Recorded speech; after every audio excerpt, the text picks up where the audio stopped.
Her twin sister stole her empire until the DNA test revealed the twisted truth. Connie Cobb stood in the marble lobby of Cobb Industries at 3:47 a.m., holding a sealed envelope that would either save her life or destroy everything she thought she knew about it. The security cameras had been disabled for exactly 8 minutes, and the DNA lab courier was already 3 blocks away, disappearing into Manhattan darkness, and her hands were shaking so violently the paper rattled like bones. Hey, beautiful souls. I'm Stella, and I'm so glad you're here with me right now. Drop a comment and tell me where in the world you're watching from, because this story is going to take us somewhere dark and twisted, and I need to know you're riding with me. And if you haven't subscribed yet, please hit that button right now because you're going to want to see how this ends. I promise you that. 6 months ago, Connie had everything. The penthouse overlooking Central Park that her grandfather built with his bare hands after immigrating from Sicily.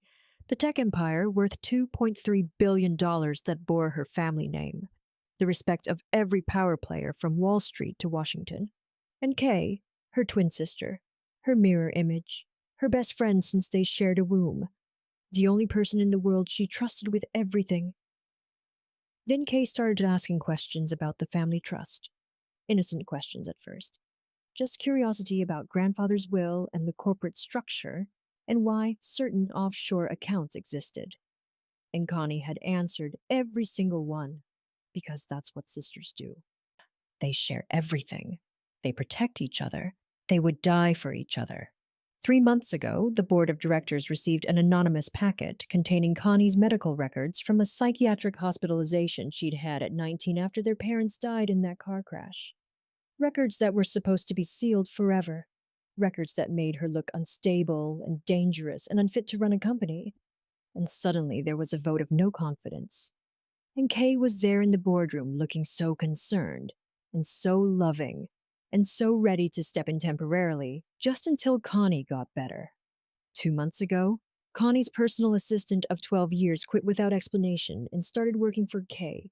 Then her head of security left. Then her CFO, then her lawyer, all of them migrating to Kay's newly formed consulting firm, like rats abandoning a ship. Except Connie was the ship.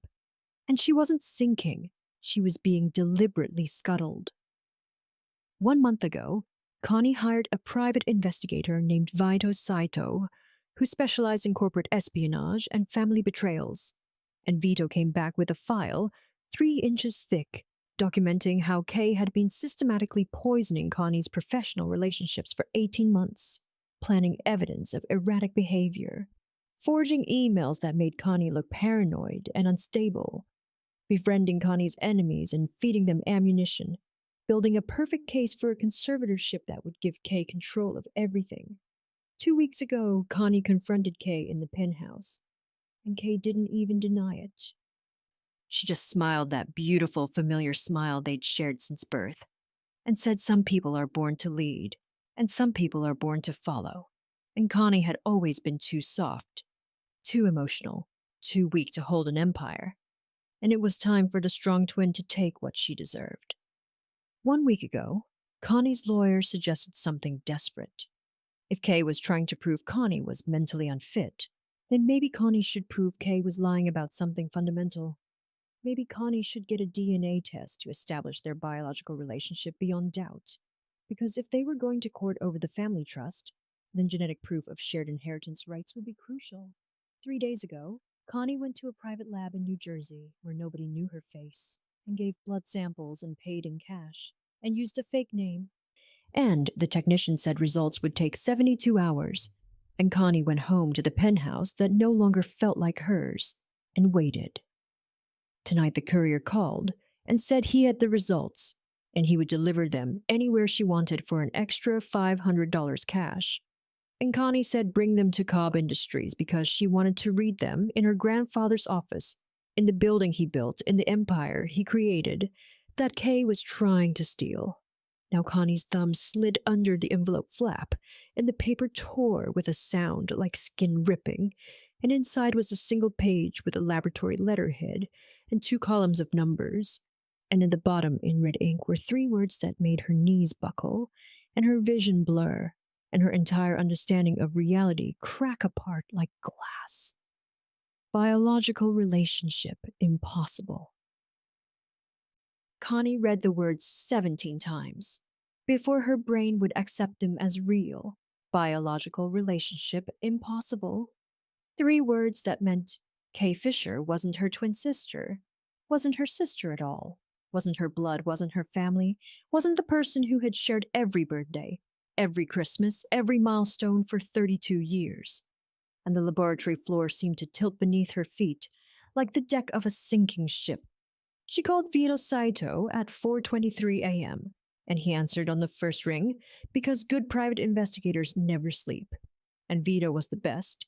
He'd worked for the FBI for 15 years before going private, and he had the kind of face that looked like it had seen every ugly truth humanity could produce and survived anyway. And when Connie told him about the DNA results, his silence lasted exactly 8 seconds before he said, "Meet me at the diner on Amsterdam in 30 minutes and come alone." The diner was the kind of place where mob bosses used to meet in her grandfather's era. Red vinyl booths and fluorescent lights, and a waitress named Elena who'd been pouring coffee there since 1987 and knew when to disappear. And Vito was already in the back corner booth with 2 cups of black coffee and that 3-inch file open in front of him. Connie slid into the booth, and her hands were still shaking, and Vito pushed the coffee toward her and said, "Drink first, talk second." And she obeyed, because right now she needed someone to tell her what to do. She'd spent 6 months being the strong one, the CEO, the leader, and look where that had gotten her. Betrayed by the one person she trusted with everything. Vito opened the file to a photograph of 2 baby girls in matching pink blankets in a hospital nursery, and he said, "This is you and Kay the day you were born at Mount Sinai Hospital on March 15th, 32 years ago. Your mother Carmela Cobb delivered you at 6:47 a.m. and Kay at 6:52 a.m. Identical twins, 5 minutes apart. And according to every hospital record and birth certificate and family document that exists, you are biological sisters. So either that DNA test is wrong, or something happened that nobody's talking about." Connie stared at the photograph and remembered her grandfather Salvatore telling her stories about that day, how he'd stood in the nursery window for 3 hours, just watching his granddaughters sleep. How he'd known immediately that Connie was going to be the strong one, because she'd come out first and fought harder and cried louder. How he'd whispered to her through the glass that someday all of this would be hers. The buildings, the money, the power, the name. And she had to be worthy of it. That was the thing about Salvatore Cobb that nobody understood, unless they'd lived in his shadow. He didn't just give you an empire. He gave you the crushing weight of having to deserve it. And Connie had spent 32 years trying to prove she was strong enough, smart enough, ruthless enough to carry the Cobb name. And some days she woke up at 3 a.m. with panic attacks, wondering if Kay had always been the better choice.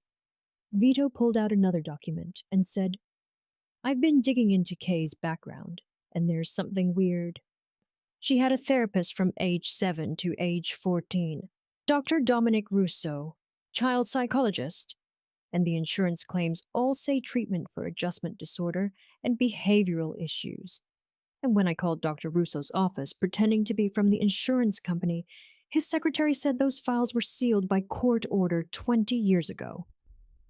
Elena refilled their coffee cups and gave Connie a look that said, "Honey, I've seen that face before on women who just found out their whole life was a lie and you're gonna survive this." And Connie wanted to believe her, but right now survival felt like a fantasy. Right now she felt like she was drowning in quicksand made of her own memories. Vito said, "I think we need to consider the possibility that Kay isn't who she says she is. Maybe she was adopted and nobody told you. Maybe there was a baby swap at the hospital. Maybe your parents knew and kept it secret. Maybe your grandfather knew. And the question is, why would they hide it? And what does it have to do with Kay systematically destroying you now? Connie thought about Kay's face 2 weeks ago in the penthouse when she'd admitted to the betrayal.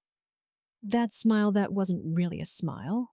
That look of triumph mixed with something else. Something that looked almost like rage. Like Kay had been waiting 32 years to take everything from Connie. And finally the moment had arrived. Vito closed the file and said, I need you to think about your childhood. Really think.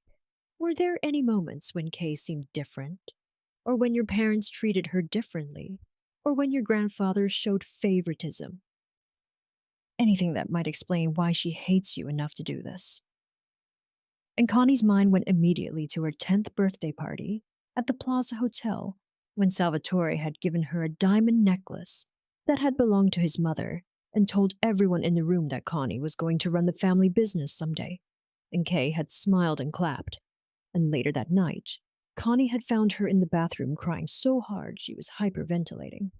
That was the first time Connie had realized that being the chosen one meant Kay was the unchosen one. That every time Salvatore praised Connie, he was implicitly rejecting Kay. That their grandfather's love wasn't infinite. It was conditional and competitive. And only one of them could win. And Connie had spent the next 22 years trying to make it up to Kay by sharing everything, by making her co-CEO, by treating her as an equal.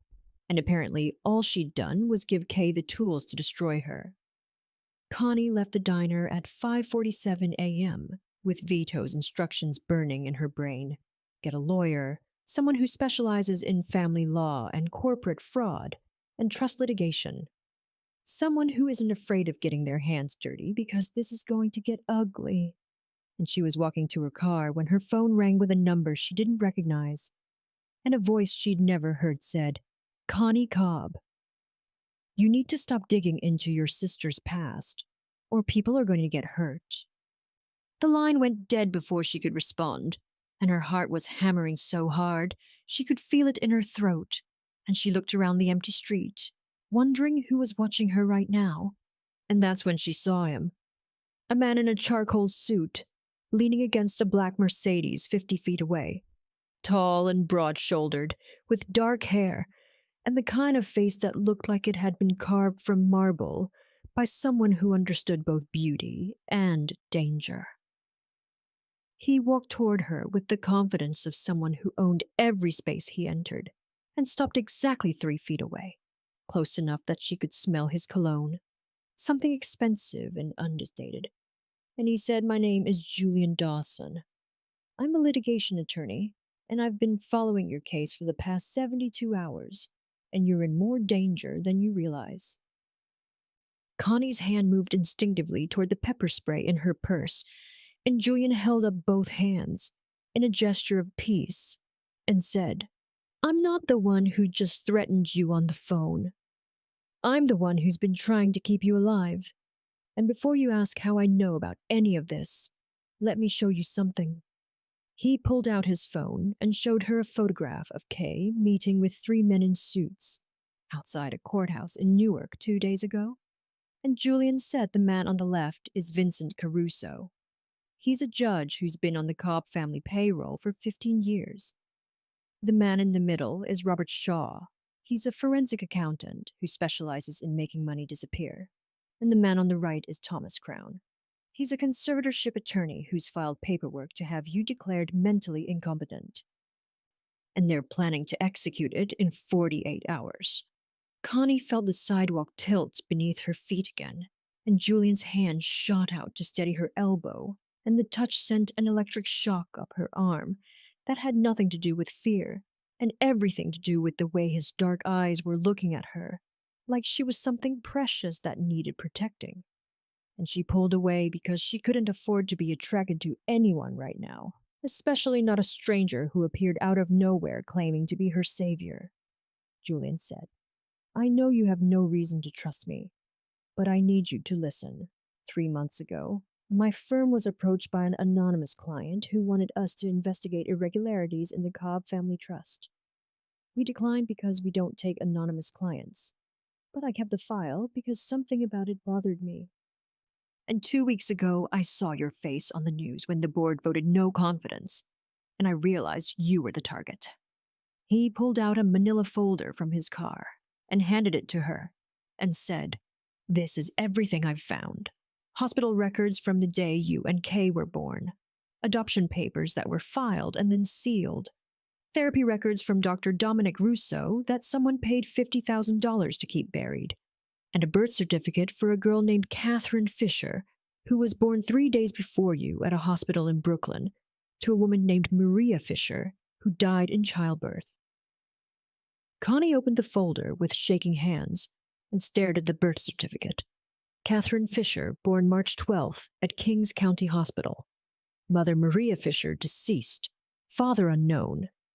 And beneath it was an adoption decree dated March 20th, placing Catherine Fisher with Carmela and Anthony Cobb, and the signature at the bottom belonged to Judge Vincent Caruso, the same man who was now helping Kay destroy her. Julian said, "I think Kay was adopted by your parents when she was 5 days old, and they told everyone she was your twin. I think your grandfather knew and kept it secret because he needed a spare heir in case something happened to you. And I think Kay found out the truth and it broke something inside her. And now she's not just stealing your empire, she's erasing you from existence. Because if she can't be a real Cobb, then neither can you." Connie's mind was racing through 32 years of memories trying to find the cracks. The moments when Kay had seemed different or separate or wrong. And she kept coming back to that 10th birthday party when Salvatore had given her the necklace and Kay had cried in the bathroom. And suddenly she understood that those weren't tears of jealousy. They were tears of someone who just realized she would never truly belong, no matter how hard she tried. Julian said, "We have 48 hours before the conservatorship hearing, and we need to prove that Kay isn't who she claims to be, and that the adoption was fraudulent, and that your grandfather's will is invalid if it's based on false information. And the only way to do that is to find Dr. Russo and get him to unseal those therapy files. And I'm guessing Kay knows we're coming, which means this is going to be dangerous." Connie looked at the stranger who'd appeared out of nowhere with answers she desperately needed, and a fate she desperately wanted to trust. And she made a decision that would either save her life or end it. She said, "I'll pay you whatever you want if you help me take back what's mine." And Julian smiled, and it was the kind of smile that made her stomach flip and her skin flush, and he said, "I don't want your monies, honey. I want to watch you destroy the people who try to destroy you." And something in his voice made her believe that maybe she wasn't alone anymore. Maybe she'd just found the one person who understood that sometimes justice requires burning everything down. They found Dr. Dominic Russo's office in a brownstone in Brooklyn Heights at 7:15 a.m., and the front door was hanging open like a mouth screaming in silence. And Julian pulled Connie behind him with one hand, while his other hand reached for something at his waist that looked suspiciously like a gun. And she realized this attorney was more dangerous than she'd thought. Inside the office looked like a tornado had hit it. Filing cabinets overturned, and papers scattered across the floor like snow, and a desk chair lying on its side with one wheel still spinning. And Julian said someone got here first, which means Kay knows we're coming, which means we're running out of time faster than I thought. Connie knelt down and started gathering papers with shaking hands, patient files and insurance forms and appointment schedules, and buried under a pile of folders she found a photograph of 2 little girls, maybe 7 years old. One of them was definitely Connie with her gap-toothed smile and wild curls, and the other girl looked like her, but something was off. The eyes were different, harder, like she was staring at the camera with pure hatred. Julian crouched beside her, and his shoulder pressed against hers, and she could feel the heat of him through her jacket. And he said, "That's you and Kay." And Connie said, "Look at her eyes." She already knew she didn't belong. She already hated me. And Julian's hand covered hers and squeezed. And he said, "Or maybe she loved you so much it terrified her, because love is the most dangerous thing you can feel for someone who has everything you want." They searched the office for 20 minutes, and found nothing. No sealed files, no records of Kay's therapy, nothing that would help them prove the adoption was fraudulent.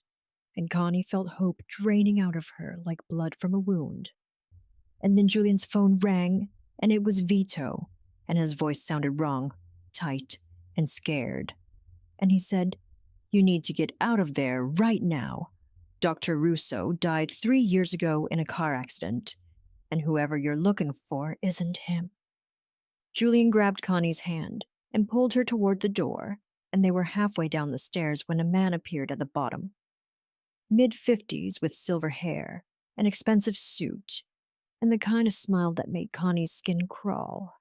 And he said, "Connie Cobb, I've been waiting to meet you. My name is Dominic Russo, and I think we need to talk about your sister." Julian stepped in front of Connie, and his hand moved to his waist again.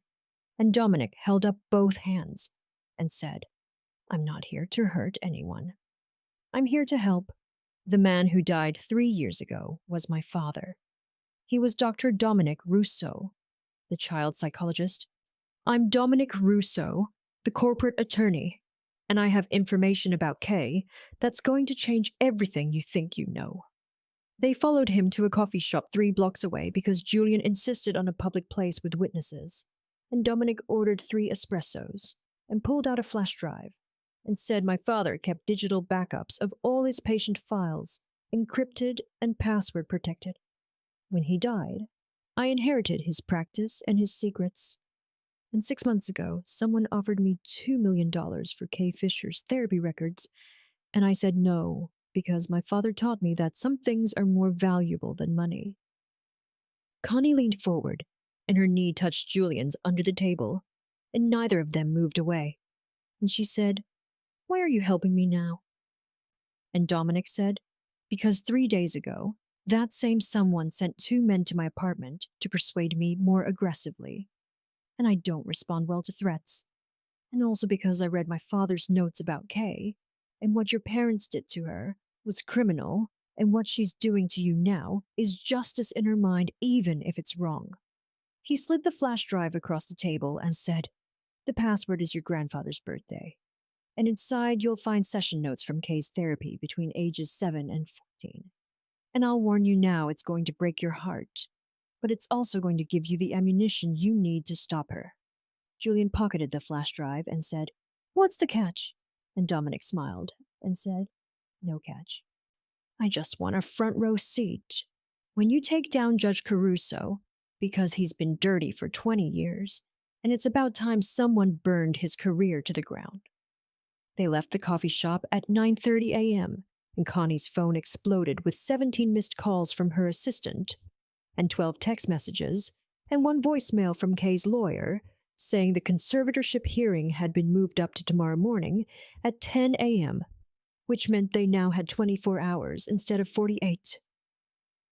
Julian drove them to his apartment in Tribeca because he said Connie's penthouse wasn't safe anymore, and his place was all exposed brick and floor-to-ceiling windows and expensive minimalist furniture that looked like it belonged in a museum. And Connie said, for an attorney who claims he doesn't want my money, "You live pretty well." And Julian said, "I had a different life before I became a lawyer." And the way he said it made her want to know everything about him. He plugged the flash drive into his laptop and entered Salvatore's birthday, and the files opened like a bomb detonating. 73 therapy session notes, spanning 7 years. And Julian said, "You should sit down for this." And Connie said, "I've been standing my whole life. I'm not sitting now." They read in silence for 40 minutes, and with every page, Connie felt her understanding of Kay shift and crack and reform into something terrible and sad. Notes about how Kay had nightmares about a woman with dark hair who smelled like roses. How she insisted her real name was Catherine, not Kay. How she drew pictures of a different family and a different house and a different life. How at age 9, she'd asked Carmela if she was adopted, and Carmela had slapped her and told her never to say that again. How at age 12 she'd stolen Connie's diary and read about Salvatore, promising Connie the empire. And that night, Kay had cut her own arms with scissors, trying to make the pain on the outside match the pain on the inside. Julian's hand found Connie's, and their fingers laced together, and he said, "She's not the villain you think she is." And Connie said, "I know, but that doesn't mean I'm going to let her destroy me." And Julian pulled her close, and his forehead touched hers. And he said, "That's my girl." And the way he said it made her feel like maybe she wasn't alone anymore. Maybe she'd found someone who understood that you could acknowledge someone's pain and still refuse to be their victim. At 2:47 a.m., Connie was still reading Dr. Russo's notes on Julian's leather couch, with her third cup of coffee going cold on the table, when she found the session from Kay's 14th birthday, the last entry before the therapy ended.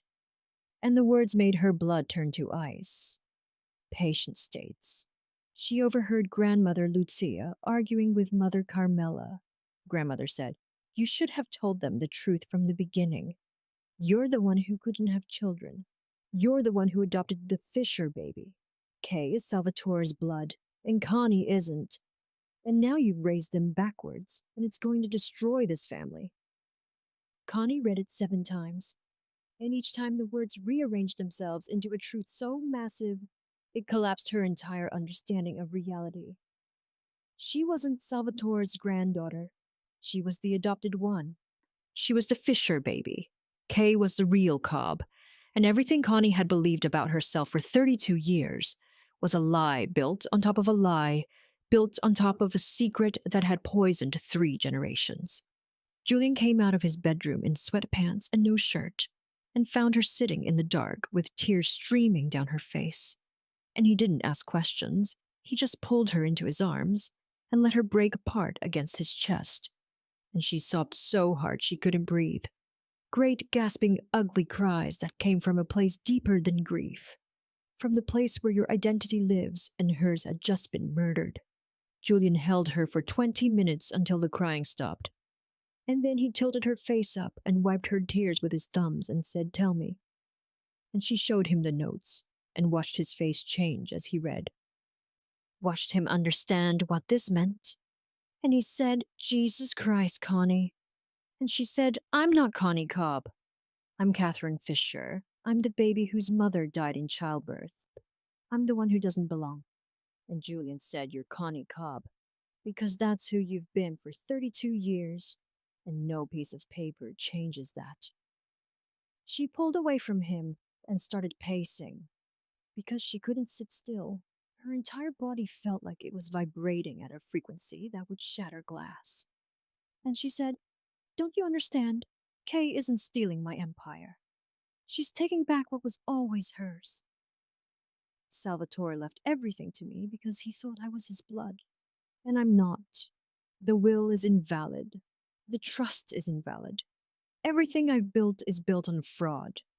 And Julian grabbed her shoulders and said, "Stop. The fraud isn't yours. It's your parents. They're the ones who lied.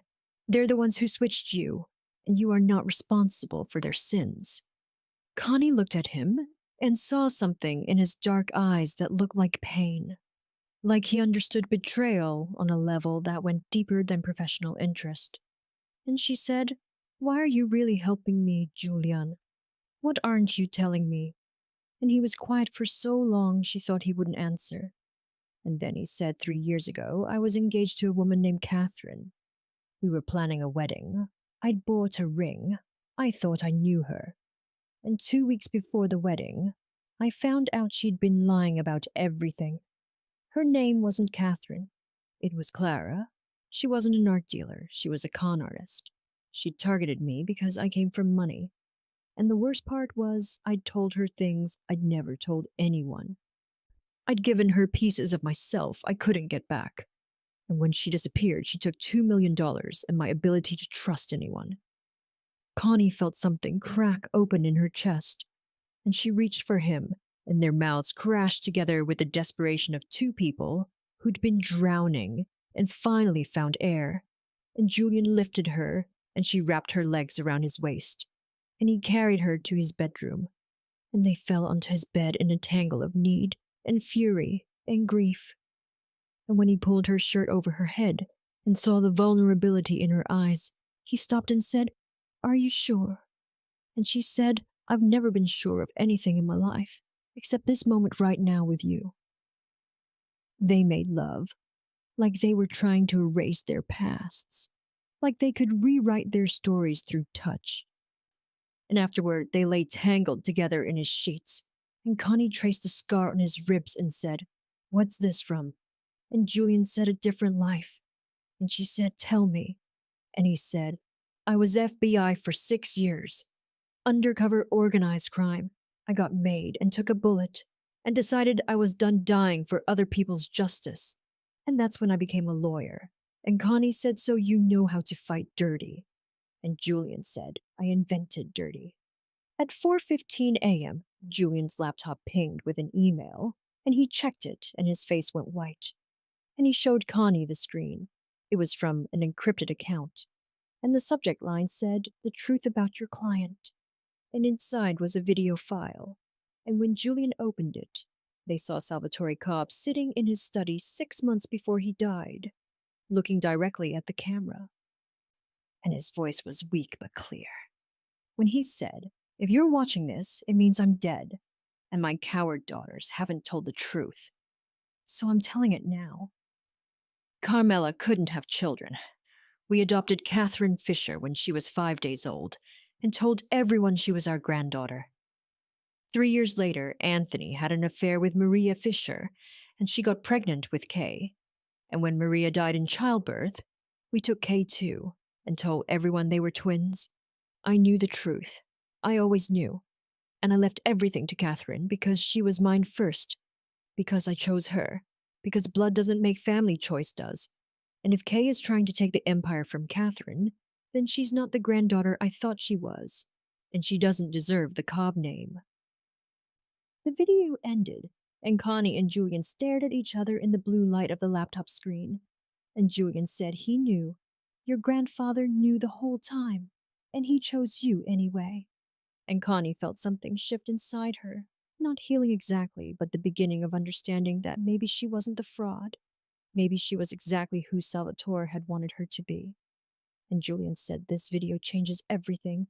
We can use it in court. We can prove the will is valid. We can destroy Kay's case." And Connie said, "Or we can destroy Kay." And the way she said it made Julian smile, that dangerous smile. And he said, "Now, you're thinking like a Cobb." They arrived at the courthouse at 9:15 a.m. with Salvatore's video on a flash drive, and 45 minutes until the conservatorship hearing.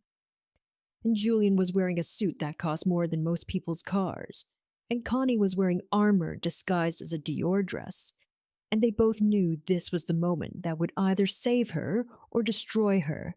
And then Judge Vincent Caruso's clerk met them at the security checkpoint and said the judge wants to see both attorneys and chambers immediately. And the way she said it made Connie's stomach drop. Julian squeezed her hand once and followed the clerk, and Connie waited in the hallway with her heart trying to break through her ribs. And 15 minutes later, Julian came out, and his face was the color of ash. And he said, "We have a problem." And Connie said, "What kind of problem?" And Julian said, "The kind that means I can't represent you." Judge Caruso filed an emergency motion claiming conflict of interest. He has evidence that Salvatore hired my firm 6 months before he died, which means I was technically his attorney, which means I can't represent you against his estate, which means I'm disqualified, and you have no lawyer, and the hearing starts in 28 minutes. Connie felt the floor tilt, and she grabbed Julian's arm and said, "That's impossible. You said you turned down the anonymous client." And Julian said, "I did, but apparently my senior partner didn't.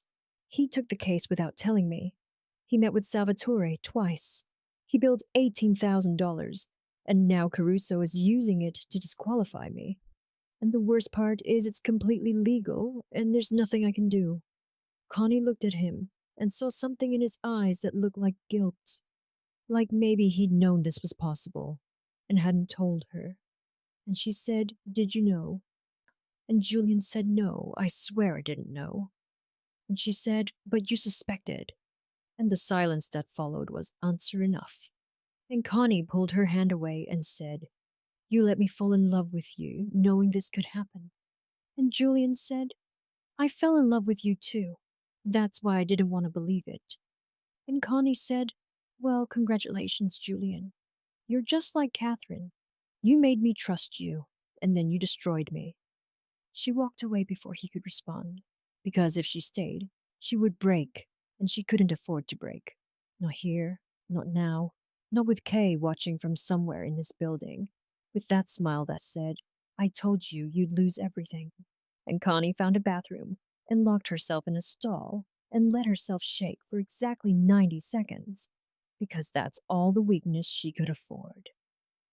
At 9:47 a.m., she walked into the courtroom alone, and Kay was sitting at the plaintiff's table with three attorneys who looked like they ate souls for breakfast. And Kay was wearing a black suit that was almost identical to Connie's dress. And when their eyes met, Kay smiled and mouthed, "I'm sorry it had to be this way."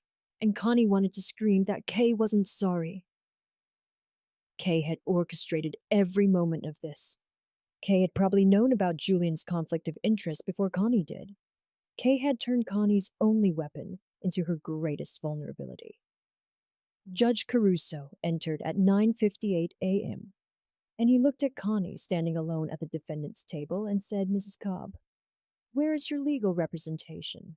And Connie said, "I'm representing myself, Your Honor." And Caruso smiled like a shark and said, "That's inadvisable, but it's your right."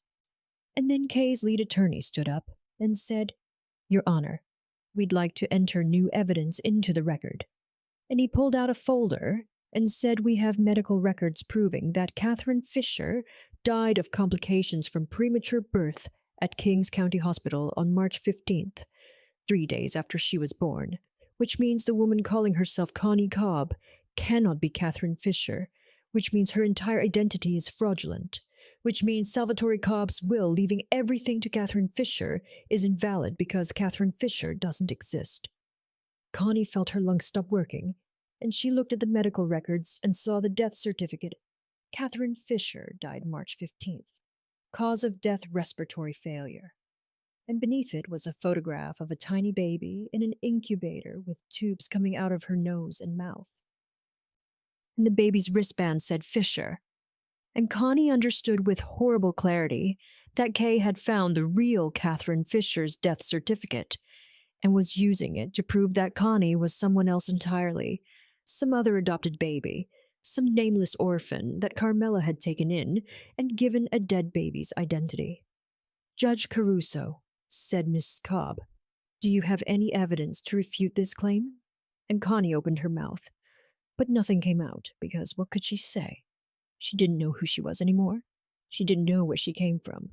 She didn't know if Connie Cobb had ever existed or if she'd been a ghost her whole life. And Kay's attorney said, "Your Honor, given that the defendant cannot prove her identity, we move for immediate conservatorship and transfer of all Cobb family assets to our client Catherine Cobb, who is the only verified biological descendant of Salvatore Cobb." Caruso banged his gavel and said, "Motion granted. Conservatorship hearing will reconvene in 1 hour to finalize asset transfer." And Connie walked out of the courtroom in a daze and found Julian waiting in the hallway. And he reached for her, and she said, "Don't touch me." And he said, "Connie, please let me explain." And she said, "There's nothing to explain. You knew this could happen, and you let me trust you anyway. You're just another person who saw me as a mark." And Julian said, "That's not true. I love you." And Connie said, "You love the idea of me, but you don't know who I am because I don't even know who I am." She left the courthouse at 10:47 a.m. and walked 12 blocks in heels that were destroying her feet. And she didn't care, because the physical pain was easier than the other kind. And when she finally stopped walking, she was standing outside Vito's diner. And she went inside and found him at the counter and said, "I need your help." And Vito looked at her with eyes that were sad and old and said, "I can't help you anymore, Connie." And she said, "What do you mean?" And he slid an envelope across the counter and said Kay paid me $50,000 to tell her everything you told me. Every plan, every strategy, every move you were going to make.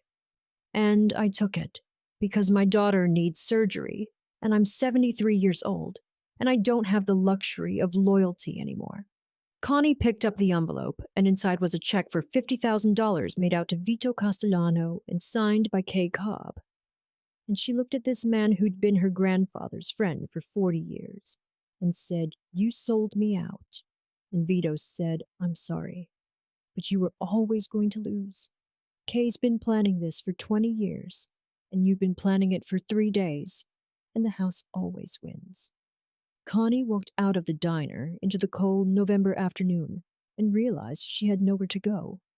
No home because Kay had the penthouse, no office because Kay had the company, no family because they were all dead or traitors, no lawyer because Julian had betrayed her, no identity because Catherine Fisher died 32 years ago.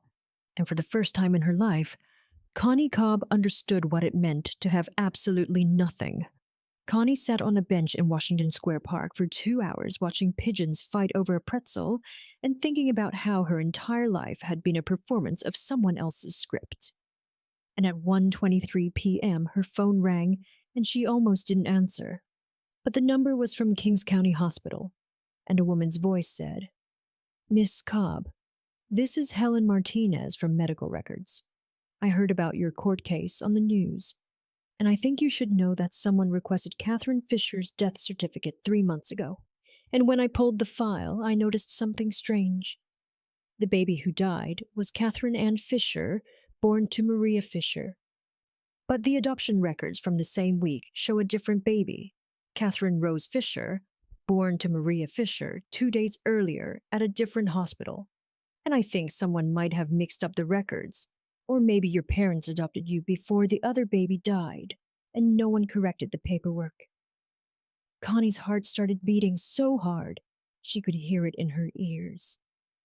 And she said, "Are you telling me there were 2 Catherine Fishers?" And Helen said, "I'm telling you that Maria Fisher gave birth to twins at Mount Sinai Hospital on March 13th. Catherine Rose lived. Catherine Ann was transferred to Kings County for respiratory distress and died on March 15th. And the adoption records show Carmela and Anthony Cobb adopted Catherine Rose on March 14th. Which means you're not the baby who died. You're the baby who lived. And your sister Kay is Catherine Ann's twin, which means you and Kay aren't twins at all. You're cousins because you had different fathers." Connie stood up so fast the world spun, and she said, "What do you mean different fathers?" And Helen said, "According to the birth certificates, Catherine Rose's father is listed as unknown, and Catherine Ann's father is listed as Anthony Cobb, which means Maria Fisher had an affair with Anthony that produced Kay. But you're Maria's daughter from someone else, and that means Kay is Salvatore's biological granddaughter through Anthony. But you're not related to the Cobbs by blood at all. You're exactly what Kay said you are, an outsider, except Salvatore chose you anyway." Connie thanked Helen and hung up and stood in the middle of Washington Square Park and felt something shift inside her. Not grief this time, but clarity. She wasn't Catherine Fisher, the baby who died. She was Catherine Rose. Fisher, the baby who survived. And maybe that was the point. Maybe her entire life had been about surviving things that should have killed her. And maybe it was time to stop apologizing for still being alive. She called Julian, and when he answered, she said, "I'm sorry, I said you were like Catherine." And Julian said, "I'm sorry I didn't tell you about my partner meeting with Salvatore. And Connie said I need you to do something for me. And I need you to do it without asking questions. I need you to find out if my mother Carmela had a safety deposit box at Chase Manhattan Bank." And Julian was quiet for 3 seconds. And then he said, "I'll call you back in 20 minutes. He called back in 17 minutes and said she had 3 safety deposit boxes, one in her name, one in Anthony's name, and one in a name I think you'll find interesting, Catherine Rose Fisher. And Connie said, "Can you get access?" And Julian said not legally. And Connie said I didn't ask if it was legal, I asked if you could do it. And Julian said meet me at the bank in 30 minutes and wear something forgettable. They met outside Chase Manhattan at 2:47 p.m. And Julian had a briefcase and a confidence that looked dangerous. And he walked up to the safety deposit box clerk and said, I'm attorney Julian Marchetti, representing the estate of Catherine Rose Fisher. I have a court order to access her safety deposit box for probate purposes. And he handed over a document that looked official enough that the clerk didn't question it. And 5 minutes later, they were alone in a private viewing room with a metal box that had been locked for 32 years. Inside the box was a letter in Carmela's handwriting addressed to Catherine Rose, and Connie's hands shook as she opened it and read, My darling Catherine, if you're reading this, then I'm dead, and you've learned the truth about who you are. And I'm sorry I never had the courage to tell you while I was alive. But I was afraid you'd hate me for lying, and I couldn't bear that. Your mother, Maria, was my sister, my younger sister, who I loved more than anything. And when she got pregnant at 19, our father threw her out, and she had nowhere to go. So she came to me, and I took care of her through the pregnancy. And when she went into labor, she had twins, you and Catherine Ann. But Anne was born too early and too sick, and Maria was hemorrhaging, and the doctor said Maria wouldn't survive, and Anne probably wouldn't either. And in those final moments, Maria made me promise to take you, to raise you as my own, to give you the life she couldn't. And she made me promise never to tell you that you weren't a Cobb, because she wanted you to have a family and a name and a legacy. And 2 days after you were born, Maria died, and I adopted you. And 3 days later, Catherine Ann died, and I thought that was the end of it. But then Anthony confessed that he was Anne's father, that he'd had an affair with Maria, that there was another baby, Kay, and she'd survived, and he begged me to take her too, and I did, because she was Maria's daughter, and Maria was my sister, and I couldn't let her baby grow up in foster care. But I resented Kay every day because she was proof of Anthony's betrayal, and I'm ashamed to say I treated you differently. I loved you more because you were Maria's gift to me, and Kay was Anthony's sin, and I know that wasn't fair to either of you. But I was broken and angry, and I didn't know how to love a child who reminded me of everything I'd lost. Beneath the letter was Maria Fisher's original birth certificate for Catherine Rose Fisher, and a DNA test from 32 years ago proving Connie was Maria's biological daughter, and a notarized statement from the doctor who delivered both babies confirming that Catherine Rose and Catherine Ann were twins with different fathers, and a copy of Salvatore's will with a handwritten note. In the margin that said, I know Catherine Rose isn't my blood, but she's my heart, and that's what matters. Julian read over Connie's shoulder, and when he finished, he pulled her into his arms and said, You have everything you need to win. And Connie said, No, we have everything we need to win. And Julian said, I thought you didn't trust me anymore. And Connie said, I don't trust easily, but I trust you because you came back. Because you could have walked away when I pushed you away, but you stayed. And that's how I know you're not like Catherine. Because Catherine ran and you fought. They left the bank at 3:34 p.m. and went to Julian's apartment and spread all the evidence across his dining room table like they were planning a war. And Julian said, We have the birth certificates proving you're Catherine Rose. We have Carmela's letter explaining the adoption. We have the DNA test proving you're Maria's daughter. We have Salvatore's note proving he knew the truth and chose you anyway. And we have Helen Martinez who can testify about the hospital records.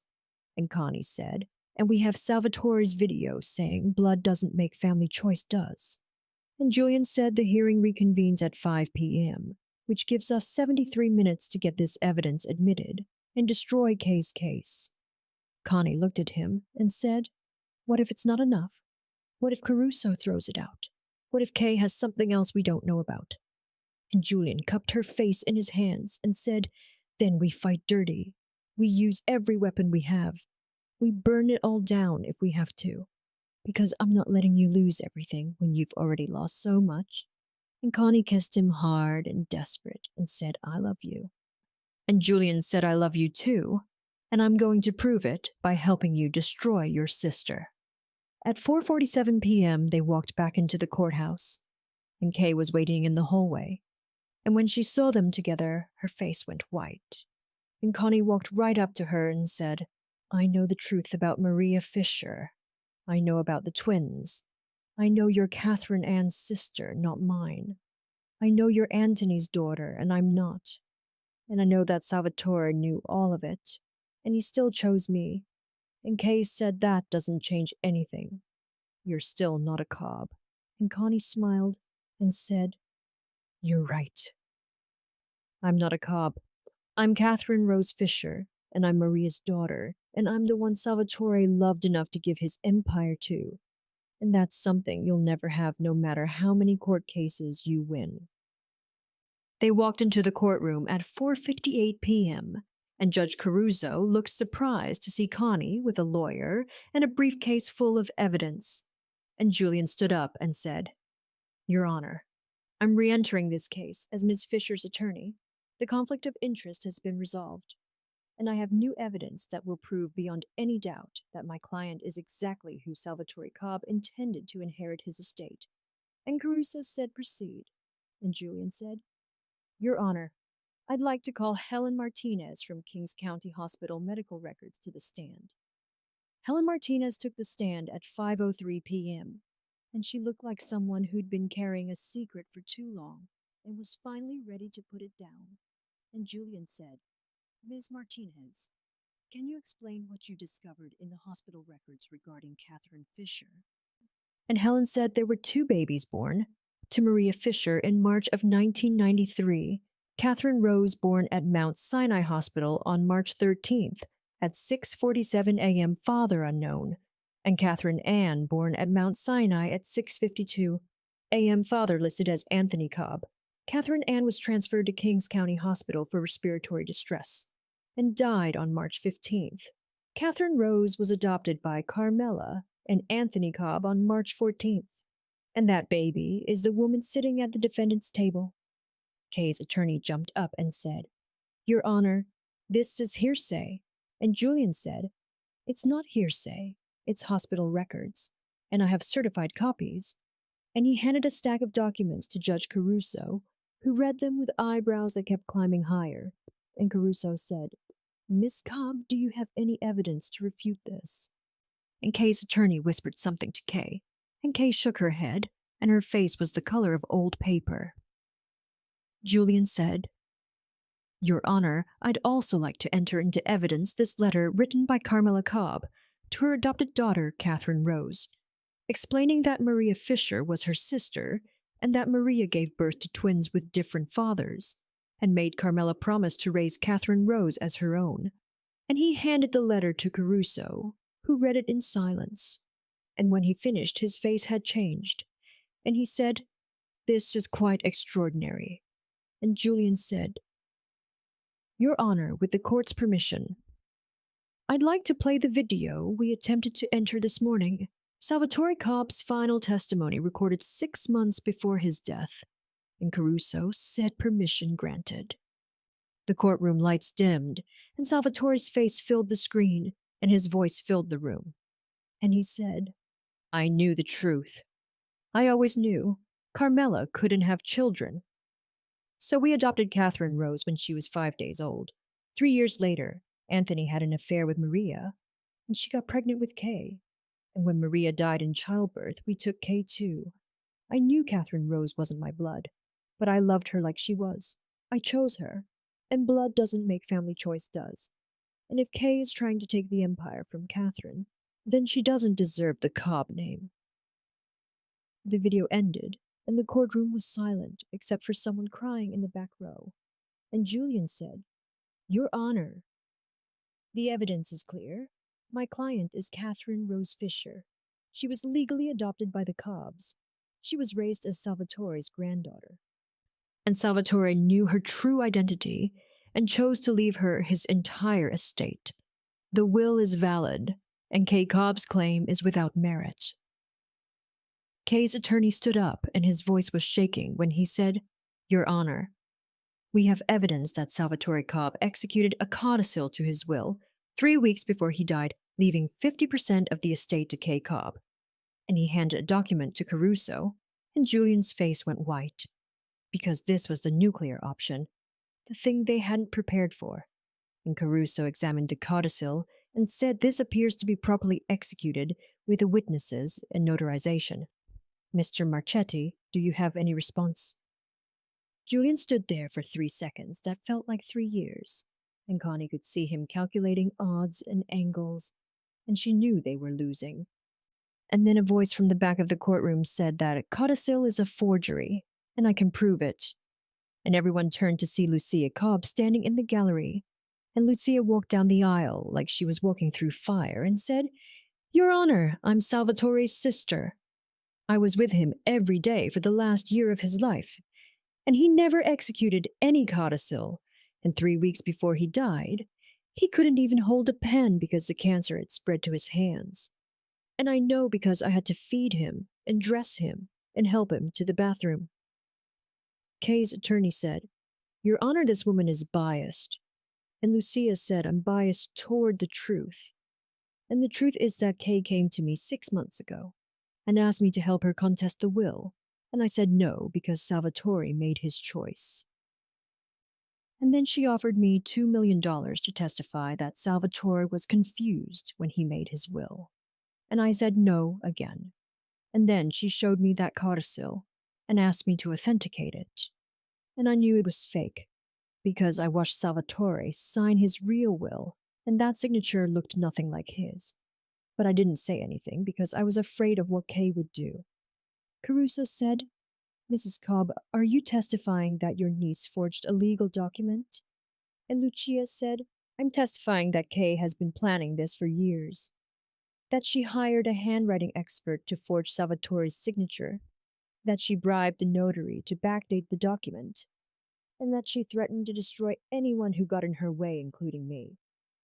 And I stayed silent because I'm a coward, but I can't stay silent anymore because Salvatore loved Catherine Rose, and she deserves what he wanted her to have." Julian said, "Your Honor, I'd like to request a handwriting analysis of the codicil." And Caruso said, "Granted. Bailiff, take this document to the court's forensic examiner." And then he turned to Kay and said, "Miss Cobb, do you have anything to say?" And Kay stood up, and her voice was ice when she said, "That woman is lying. I never forged anything. I never bribed anyone. And if you believe her over me, then this entire proceeding is a sham." Caruso banged his gavel and said, "We'll reconvene tomorrow at 9 a.m. after the forensic analysis is complete. Court is adjourned," and everyone stood as he left. And Kay walked past Connie and whispered, "You think you've won, but you haven't. You'll never be a real Cobb, no matter what some judge says." And Connie whispered back, "I don't want to be a Cobb. I want to be Catherine Rose Fisher. And that's something you can never take from me." Julian pulled Connie into the hallway and said, "We need to talk about what happens if the forensic analysis proves the codicil is real." And Connie said, "It won't be because Lucia is telling the truth." And Julian said, "How do you know?" And Connie said, "Because I saw her face when she testified. She wasn't lying, she was confessing. And there's a difference." They left the courthouse at 6:47 p.m., and the November sky was the color of bruises. And Connie's phone rang, and it was a number she didn't recognize. And when she answered, a man's voice said, "Miss Fisher, my name is Robert Chen. I'm a private investigator. Kay Cobb hired me 3 months ago to dig up dirt on you, and I found some things I think you should know about." And Connie said, "What kind of things?" And Robert said, "The kind that explain why Kay hates you so much. The kind that go back 32 years to the day you were born." And Connie said, "I'm listening." Robert said, "I have documents proving that Carmela Cobb could have children. She had a daughter who died of SIDS when she was 6 months old, 2 years before you were born, and the grief destroyed her. And when Maria got pregnant, Carmela saw it as a second chance. and she convinced Maria to let her adopt one of the twins. And Maria agreed, because she was 19, and alone, and terrified. But then Maria died, and Carmela took both babies, and she raised you as the favorite, because you reminded her of the daughter she lost. And she resented Kay because Kay reminded her of Anthony's betrayal, and Kay grew up knowing she was the unwanted one, the mistake, the proof of her father's sin. And that's why she spent her whole life trying to prove she deserves the Cobb name.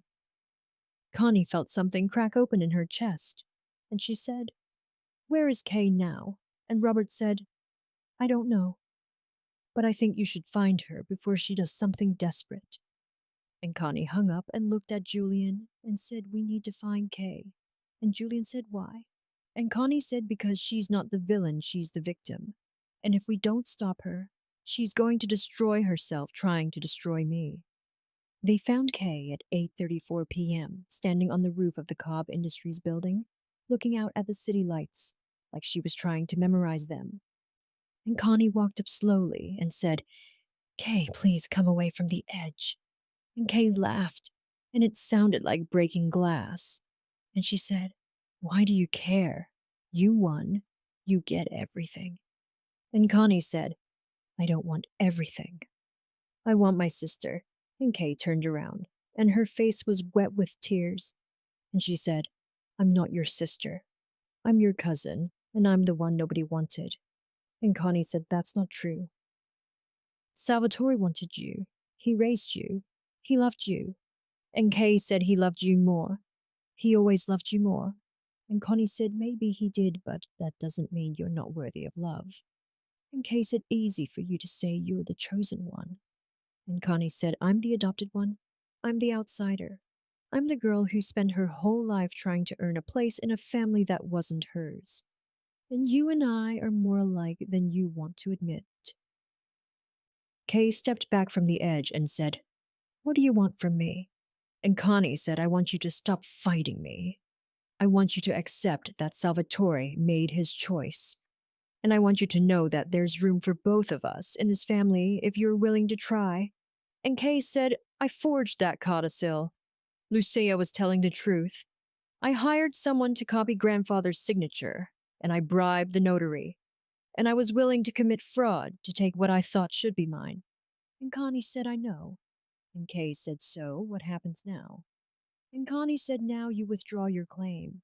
You admit what you did, and you accept whatever consequences come. And in exchange, I'll make sure you're taken care of. You'll have a place in the company. You'll have a salary. You'll have a future." And Kay said, "Why would you do that?" And Connie said, "Because Salvatore would have wanted it. Because Carmela would have wanted it. Because Maria would have wanted it. And because despite everything, you're still family." Kay came down from the roof at 9:17 p.m., and the three of them sat in Salvatore's old office on the 47th floor. And Kay said, "I'll withdraw my claim tomorrow and admit to the forgery." And Connie said, "You don't have to admit to the forgery. You can just withdraw the claim, and we'll say you realized the evidence supported my position." And Kay said, "Why would you protect me after everything I did?" And Connie said, "Because Carmela protected both of us, even when it cost her. Because Salvatore chose both of us, even when it complicated things.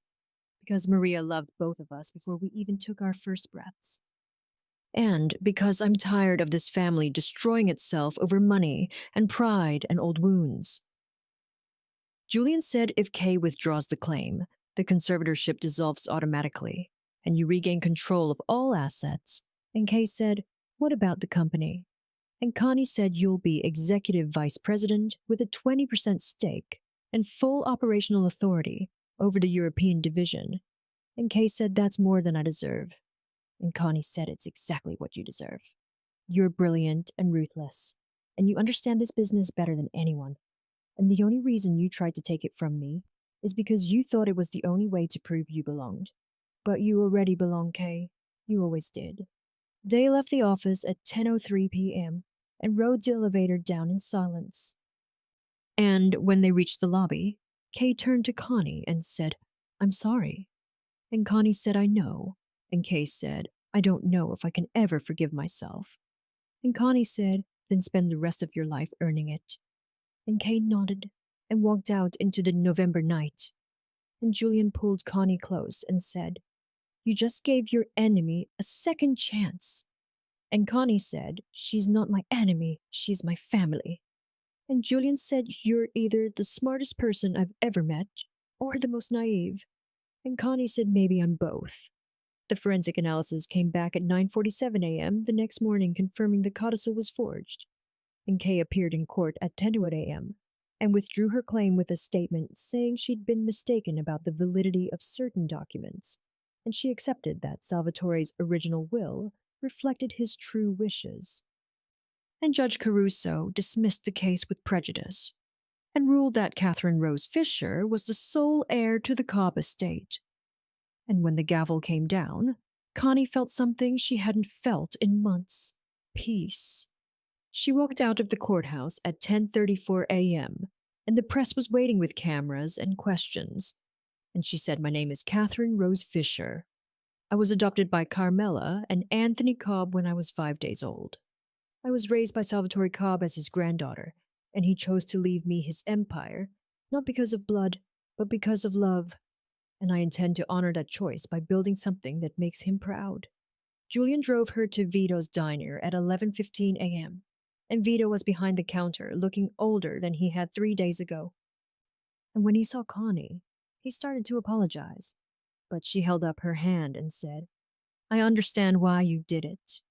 $50,000 for your daughter's surgery is more important than loyalty to a girl you barely know. And Vito said, I've known you since you were 6 years old. I watched you grow up. I should have been stronger. And Connie said you were strong enough to tell me the truth. And that's all I needed. She slid an envelope across the counter and said, this is a check for $200,000. Use it for your daughter's surgery and whatever else she needs. And Vito said, I can't accept this. And Connie said, yes, you can, because you were my grandfather's best friend for 40 years. And that means something. And because I need you to teach me how to make his marinara sauce the way he liked it. And Vito cried and said, you're more like Salvatore than you know. At 2:00 p.m., Connie stood in the Cobb Industries boardroom and faced 17 executives who'd been running the company while she fought for her inheritance. And she said, I know some of you supported Kay. I know some of you thought I wasn't ready. I know some of you still think I'm an outsider. And you're right. I am an outsider. I'm a 28-year-old woman who spent the last 5 years teaching literature while you were building empires. But I'm also Salvatore's choice. And I'm asking you to give me 6 months to prove I deserve it. And if I fail, you can vote me out and install someone you trust. The CFO said, what's your vision? And Connie said, my vision is to build a company that values people over profit, that treats employees like family, that gives back to communities, that operates with integrity, and that makes products people actually need instead of products we convince them they want. And I know that sounds naive, but Salvatore built this company on those principles, and we lost our way, and I want to find it again. The room was silent for 10 seconds, and then the CFO started clapping, and one by one the others joined. And Connie knew she'd won not the battle, but the chance to fight. Julian took her to dinner at 7:30 p.m. at a restaurant with white tablecloths and candles and a view of the city that looked like a million promises. And he said, you were magnificent today. And Connie said, I was terrified. And Julian said, that's what makes it magnificent. And then he pulled a small box from his pocket and said, I know this is fast. I know we've only been together for 3 days. I know you just inherited an empire, and you have a million things to figure out. But I also know that I want to spend the rest of my life helping you figure them out. And he opened the box, and inside was a ring that looked like starlight. And he said, Catherine Rose Fisher, will you marry me? Connie looked at this man who'd fought for her when she had nothing, who'd believed in her when she didn't believe in herself, who'd loved her, not for what she had, but for who she was. And she said yes, but only if you promise to always call me Connie. And Julian said, I promise. And he slipped the ring on her finger and kissed her, like they were the only two people in the world. 3 months later, Connie stood in Salvatore's office, which was now her office, and looked at the photograph of him and Carmela on their wedding day, and she said, "I hope I'm making you proud." And she could almost hear his voice saying, "You already are, kiddo." And she turned to the window and looked out at the city and thought about Maria Fisher, who'd given birth to twins with different fathers and died trying to give them life, and Carmela, who'd lost a daughter and found two more, and Salvatore, who'd chosen love over blood, and Kay, who'd learned that belonging isn't something you take, it's something you earn, and Julian, who'd proven that real love shows up even when it's hard. She picked up her phone and called Kay and said, "I need your help with the European expansion." And Kay said, "I'll be on a plane tomorrow." And Connie said, "Thank you for giving me a chance to give you a chance." And Kay said, "Thank you for seeing me as more than my worst choices." At 6 p.m., Julian came to pick her up, and they drove to the house in Connecticut that they'd bought together. The one with the garden and the porch swing, and the room they were turning into a nursery because Connie was 8 weeks pregnant. And they hadn't told anyone yet. And as they pulled into the driveway, Julian said, "What are you thinking about?" And Connie said, "I'm thinking about how 6 months ago I was teaching The Great Gatsby to teenagers who didn't care. And now I'm running a billion-dollar company and engaged to a man who makes me believe in happy endings and planning to raise a child who'll never have to wonder if they belong." And Julian said, "And what does that feel like?" And Connie said, "It feels like coming home." They walked inside and Connie made dinner, while Julian set the table, and they talked about the future, about the company they were building, about the family they were creating, about the legacy they were honoring. And when they went to bed that night, Connie lay awake for a few minutes thinking about everything she'd lost and everything she'd found. And she realized that sometimes the greatest gift isn't getting what you want, it's discovering who you are in the fight to get it. And she was Catherine Rose Fisher, daughter of Maria, chosen by Salvatore, loved by Julian, and she was finally exactly where she belonged.